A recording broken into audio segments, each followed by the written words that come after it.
সন্দ্বীপের দুর্ভোগ এখনো পর্যন্ত যাইতেছে না। সে আমরা প্রাচীন 90-95 সালের যুগে আমরা এখনো আছি। রোগীর ক্ষেত্রে আরো বেশি সমস্যা হচ্ছে। সন্দ্বীপবাসীর যে চিরদিনের যে দুর্ভোগ যেটি রয়েছে সেটি কিন্তু আসলে লাঘব হয়নি। আমাদের যে ফেরি সার্ভিস হলো এবং অত্যাধুনিক যে আমাদের নতুন করে যে জাহাজ আসলো এবং সি ট্রাকের যে ব্যবস্থা করা হচ্ছে, সব কিছু মিলিয়ে যতটুকু আধুনিক নৌযান ব্যবস্থা করা হোক না, কিন্তু যদি ড্রেসিং করা না হয়, অর্থাৎ পলি মাটি যে সবসময় ভরে যাচ্ছে, এই বিষয়টা যদি আপনার করা না হয়, তাহলে সেক্ষেত্রে কিন্তু সন্দ্বীপবাসীর কিন্তু এই দুর্ভোগ কমে না।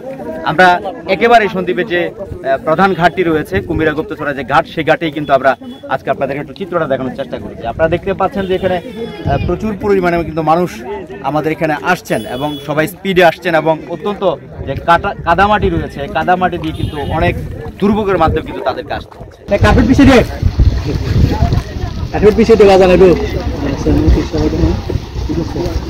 সন্দ্বীপে 4 লক্ষ মানুষের চট্টগ্রাম আসা যাওয়ার পথ হচ্ছে এটা।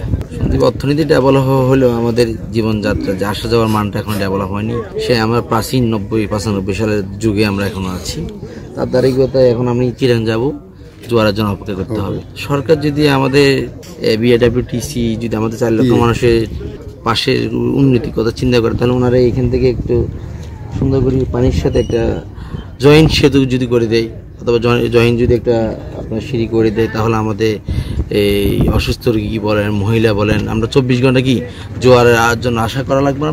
যেহেতু এখন বর্ষার মৌসুম শেষের দিকে, আমি যে আমাদের সুদিন আসতেছে শীতকাল, এই শীতকালে প্লাটুনের পাশে রাস্তার উন্নয়ন করি একটু বড় করে, যাতে ফেরি থেকে গাড়িগুলো আসা নামার জন্য কোনো কষ্ট না হয়, সে যদি ব্যবস্থা রাস্তাগুলো করে, আশা করি আমাদের ফেরির যে সুফলটা আমরা এটা বহাল থাকবো আর কি। আসলে আমাদের সন্দ্বীপের দুর্ভোগ এখনো পর্যন্ত যাইতেছে না।